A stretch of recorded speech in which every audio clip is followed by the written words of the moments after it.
주제 시작합니다.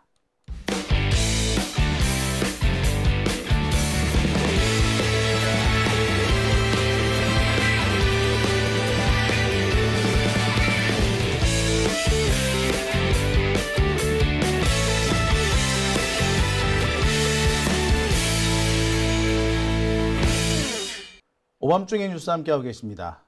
언젠가 제가 택시를 한번 탄 적이 있어요. 그때 선거 때였고요. 아마 지방선거 할 때였던 모양입니다.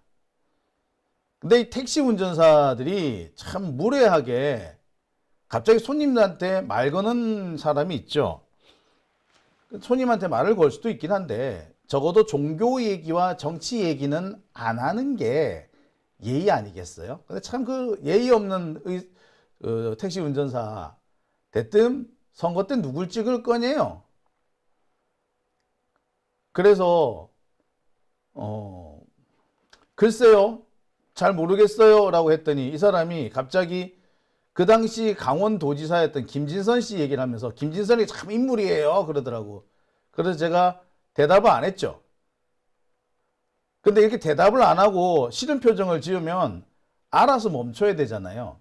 근데 이 양반 일부러 그러는 건지 계속해서 김진선 얘기를 하는 거예요. 그래서 제가 짜증이 확 나가지고 그렇게 얘기를 했습니다. 저는 김진선이가 도둑놈이라고 생각합니다. 딴 사람은 몰라도 이런 사람은 찍으면 안 된다고 봐요. 그랬죠. 이 사람이 뭐라는 게 아니라 에이, 다른 놈도 다 마찬가지예요. 다른 놈도 다 똑같아요. 그래서 제가 한마디 더 했습니다. 그러면 아닌 놈 나올 때까지 계속 갈아치워야죠. 괜찮은 놈이 나올 때까지 계속 갈아치워야지 딴 놈 똑같다고 그냥 가만히 있어요? 그랬더니 아무 말 못하더라고요. 자, 최상목 뒤에 어느 새끼가 있는지는 모르겠으나 그 새끼가 최상목보다 낫다 안 나쁘다 어떻게 알아요? 하지만 잘못이 있는 놈은 갈아치워야 됩니다. 괜찮은 놈 나올 때까지 갈아치워야 됩니다. 그죠? 자, 오밤중에 뉴스. 그러면 네 번째 주제, 이 경제 얘기를 좀 해보겠습니다. 어제 윤석열이 풀려난다는 소식을 듣고 경제가 출렁했어요. 환율과 코스피 갑자기 곤두박질 치기 시작했습니다. 한국 경제 최대 리스크는 윤석열이라는 것을 다시 한번 입증하는 순간이었습니다. 정말 놀랐습니다. 윤석열 석방될 것이다 라는 소식이 들리자마자 갑자기 환율부터 폭락하기 시작합니다. 그리고 잠시 후에는 주식도 폭락하기 시작하죠.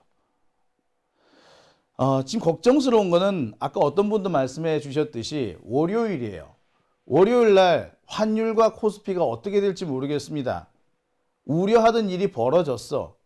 그나마 금요일에는 즉시 항고 이 얘기가 있어서 환율이 떨어지는 거, 코스피가 떨어지는 거 어느 정도는 방어를 하는 데 성공했는데 주말 사이에 즉시 항고를 안 하는 걸로 결정이 됐고 윤석열이 풀려나 버렸잖아요.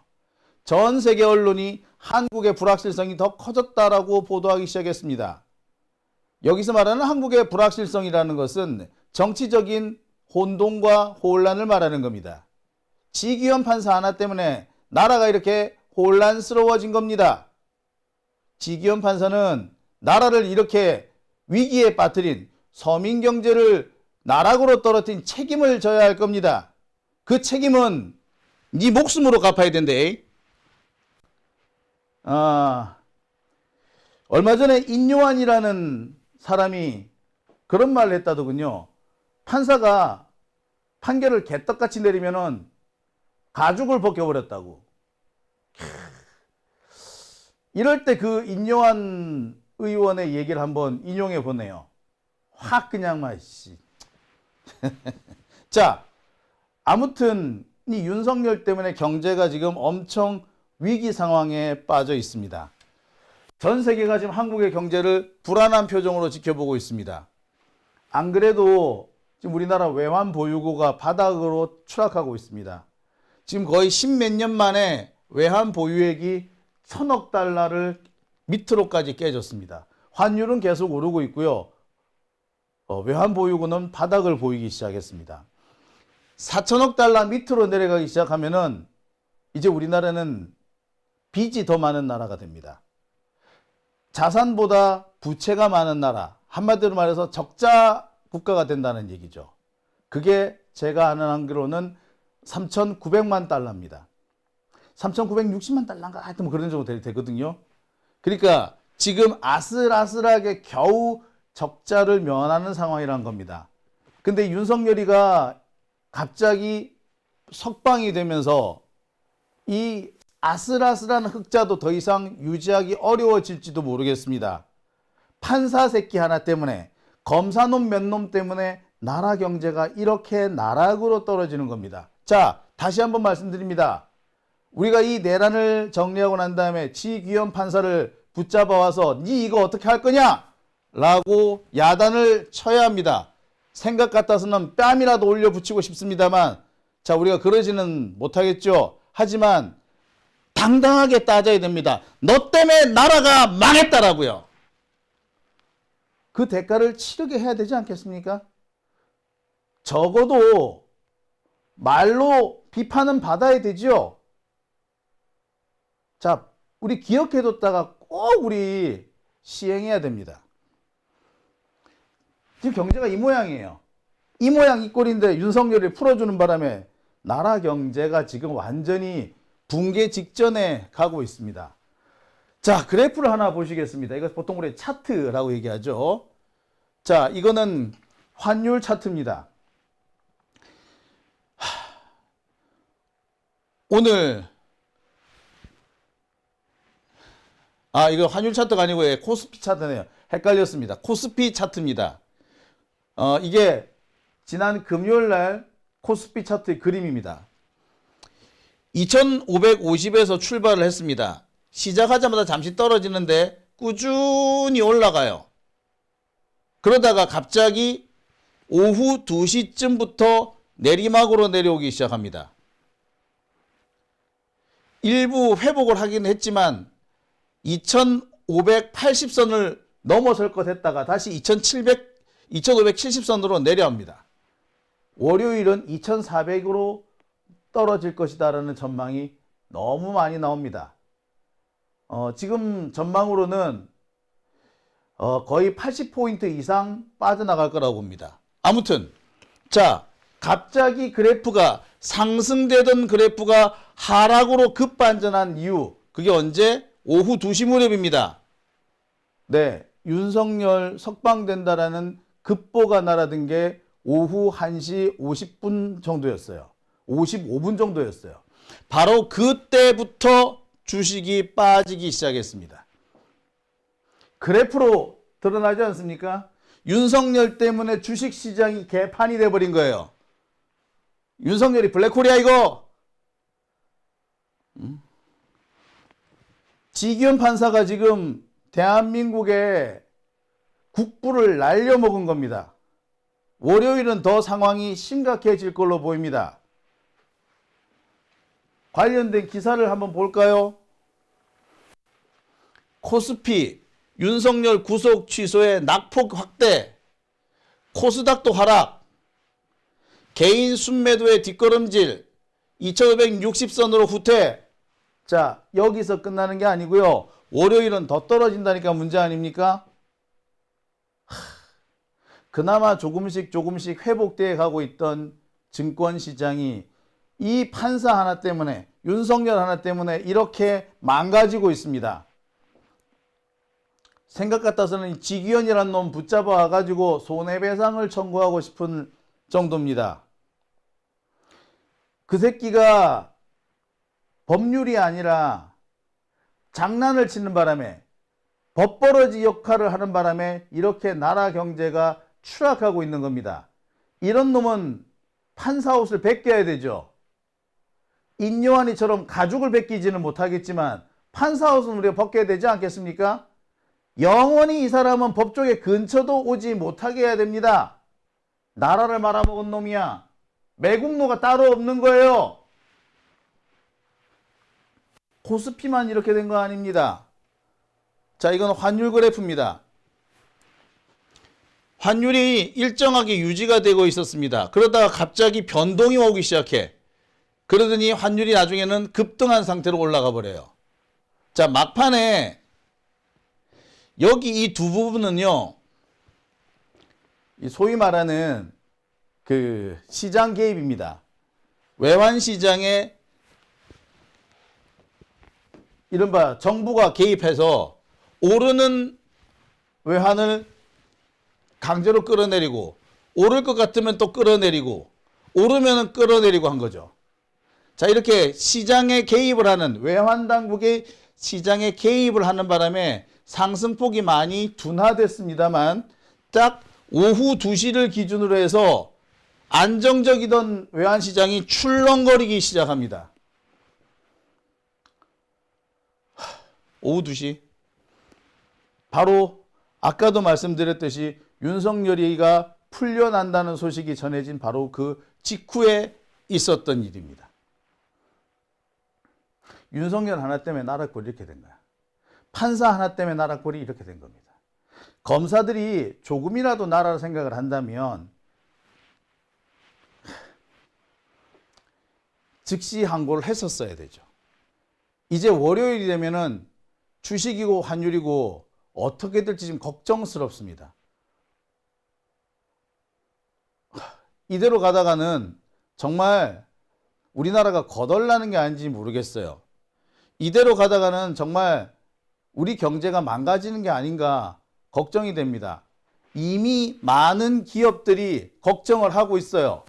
올해 IMF에 버금가는, 아니 IMF보다 훨씬 강력한 경제 위기가 올 것이다 라고 기업들의 97%가 응답을 합니다. 우리나라 기업의 97%가 올해는 IMF에 버금가는, IMF를 뛰어넘는 어마어마한 경제 위기가 올 것이다 라고 응답을 해버렸어. 자, 여론조사 결과를 이 그래프로 한번 보겠습니다. 자, 2025년 우리나라 경제 위기 가능성 경영자 총협회에서 조사를 했다고 합니다. 97년 경제 위기까지는 아니라도 상당한 위기가 올 것이다. 74%. 97년 위기보다 훨씬 심각한 위기가 올 것이다. 22.8%. 올해 경제 위기 같은 건 없을 거다. 3.1%. IMF의 비슷한 규모의 경제 위기 혹은 IMF보다 심한 경제 위기 합쳤을 때 몇 퍼센트? 예, 97%가 나온 겁니다. 이거 어마어마한 숫자죠. 97%가 경제 위기를 예측을 했다면 이거는 100% 온다고 봐야죠. 기업들이 이렇게 일제히, 아니 여론조사를 했는데 90%가 나오는 여론조사는 사실 힘들어요. 근데 90%의 여론조사가 나왔습니다. 아무리 편파적인 질문으로 만들었다고 해도요, 70%, 80% 넘기가 어렵습니다. 근데 97%가 올해 경제 위기가 올 것이다. IMF보다 더 큰 혹은 그 비슷한 그런 경제 위기가 올 것이다라고 예측을 하고 있는 겁니다. 얼마나 상황이 안 좋으면 우리나라 기업 97%가 이렇게 응답을 하겠습니까? 모든 사람이 느끼고 있는 거죠. 경제 위기를. 이 경제 위기의 시작은 윤석열 때문이죠. 윤석열이가 재작년부터 경제를 망쳐놓고 있어서 작년, 올해 경제가 상당히 안 좋습니다. 경제 성장률이 계속 떨어지고 있어요. 경제 성장률 작년도 1%대로 떨어진 걸로 보입니다. 특히 12월 달에 윤석열이가 계엄 선포하는 바람에 나라 경제가 완전히 바닥으로 추락을 해버렸죠. 12월 달에 조금 만회를 할 줄 알았는데 만회가 안 돼버린 거예요. 그랬는데 올해 들어와가지고 또 윤석열이가 지 권력 하나 때문에 지가 권력을 쥐고 수단과 방법을 가리지 않고 독재를 하려고 하고 있기 때문에 나라 경제가 이렇게 된 겁니다. 여기에 판사 검사 놈들이 달라붙어가지고 그 독재 욕망을 채워주고 있잖아요. 나라는 어찌 되든가 말든가, 서민들은 굶어 죽든가 말든가, 기업들이 이렇게 위기의식을 느끼든가 말든가. 이래서 검사, 판사는 정권을 잡으면 안 돼. 지들이 아는 게 없다는 거 아니야. 지들이 잘 먹고 잘 사니까 국민들 걱정을 안 하는 거지. 경기가 좋잖아요. 재미있는 얘기가 있습니다. 변호사는요, 불경기 때 돈을 번대요. 왜? 불경기가 되면은 사람들이 돈을 못 갚잖아. 빌린 돈을 못 갚아요. 채무 불이행이 늘어납니다. 채무 불이행이 늘어나면 소송을 통해서 받아야 되겠네? 예, 소송 숫자가 늘어나요. 경제 위기가 오고 사람들의 돈벌이가 안 되면은 가정이 흔들립니다. 생활고 때문에 이혼하는 가정이 늘어나요. 그러면 또 그것 때문에 또 법률가들, 변호사들이 돈을 번다고 합니다. 자, 경제 위기가 심화되고 사람들이 배를 골게 되면은 범죄율도 늘어납니다. 예, 역시 또 변호사들이 필요하겠네요. 그래서 불경기 때, 사회가 혼란스러울 때 법조인들은 돈을 번다고 합니다. 그러다 보니까 이들은 경기가 좋을 때보다 안 좋을 때가 더 기다려지는지도 모르겠어요. 그러니까 나라 경제 따위가 망하든가 말든가, 서민들이 어려워지든가 말든가, 눈 하나 깜짝하지 않고 자신들의 욕망을 채우는 쪽으로 판결을 내리는 겁니다. 그 결과 지금 우리 시민들이 이렇게 고통을 받고 있는 겁니다.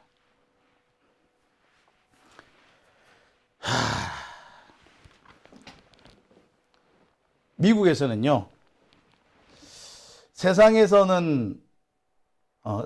가장 생존력이 강한 생물이 두 가지가 있다는 농담이 있습니다. 하나는 바퀴벌레고 하나는 변호사라고. 저는 맨 처음 그 농담을 들었을 때 이해가 잘 안 됐습니다. 하지만 요즘은 이해가 됩니다. 바퀴벌레는 어디든가 있죠. 법조인도 어디든지 있습니다. 잘 죽지도 않아요. 윤석열 보면서 참 바퀴벌레 같은 놈이라는 생각 들지 않으십니까? 그래서 그런지 법조인들을 바퀴벌레에 비유했던 그 농담, 오늘 다시 한번 생각이 나네요.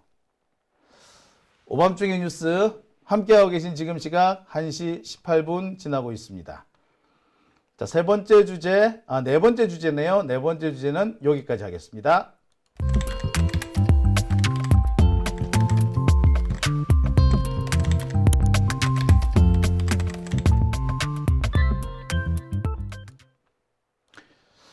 자, 김기중님,